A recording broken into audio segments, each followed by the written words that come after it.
नमस्कार, आप देख रहे हैं हिमाचल न्यूज। आइए जानते हैं आज के प्रमुख समाचार और दिन भर की बड़ी सुर्खियां।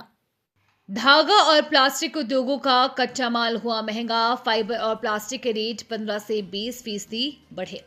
खाड़ी युद्ध के चलते कच्चे तेल के संकट से बीबीएन के धागा और प्लास्टिक उद्योगों में प्रयोग होने वाला सामान महंगा हो गया है।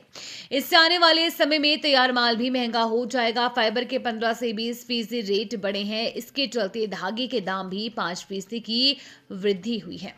बीबीएन में 1 दर्जन के करीब धागा उद्योग है। High speed diesel, propane gas और पैकिंग मटेरियल और स्ट्रेच रैपिंग महंगी हो गई है। हाई स्पीड डीजल में 20 से 30% वृद्धि हुई है। प्रोपेन गैस में 55% उछाल आया है। इस गैस की सप्लाई पर सरकार ने पूरी तरह रोक लगा दी है।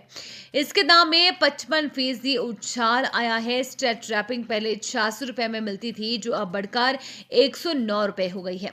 फिलामेंट कॉटन के धागे में प्लास्टिक दाना डलता है, इसमें भी 30 से 50% तक रेट में बढ़ोतरी हुई है। इसके अलावा सामान का भाड़ा भी लगातार बढ़ रहा है।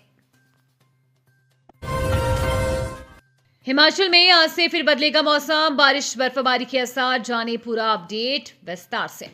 हिमाचल प्रदेश में वीरवार से मौसम करवट बदलेगा। कांगड़ा, चंबा, कुल्लू और मंडी के कई क्षेत्रों में वीरवार को अंधड़ और ओलावृष्टि का येलो अलर्ट है। 27 मार्च को प्रदेश में मौसम साफ रहेगा। 28 से 31 मार्च तक प्रदेश के अधिकांश जिलों में बारिश और बर्फबारी के आसार हैं।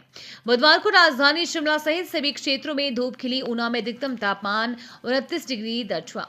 मौसम विज्ञान केंद्र शिमला के अनुसार पश्चिमी विक्षोभ के 28 मार्च की रात से सक्रिय होने के आसार हैं। इसके प्रभाव से राज्य के कुछ स्थानों पर 28 और 31 मार्च को हल्की से मध्यम बारिश बर्फबारी की संभावना है। राज्य के कई स्थानों पर 29 और 30 मार्च को हल्की से मध्यम बारिश बर्फबारी होगी। 26, 28 व 29 मार्च को कई जिलों में 30 से 40 किलोमीटर प्रति घंटे की रफ्तार से अंधड़ चलने का येलो अलर्ट है। वहीं राज्य के कई हिस्सों में अगले 3 से 4 दिनों के दौरान न्यूनतम तापमान में कोई बड़ा बदलाव होने की संभावना नहीं है।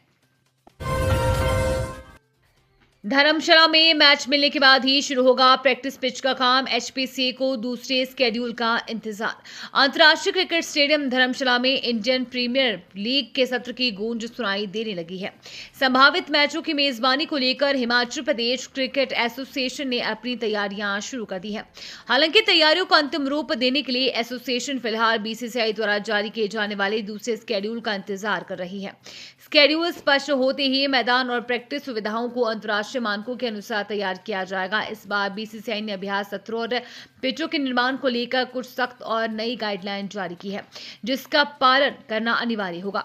बीसीसीआई के निर्देशों के तहत इस बार अभ्यास के दौरान पिच शेयरिंग की परंपरा खत्म कर दी गई है। हिमाचल प्रदेश एम्स बिलासपुर में एआई आधारित ईसीजी शुरू। गोल्डन आवर में तेजी से शुरू हो सकेगा उपचार।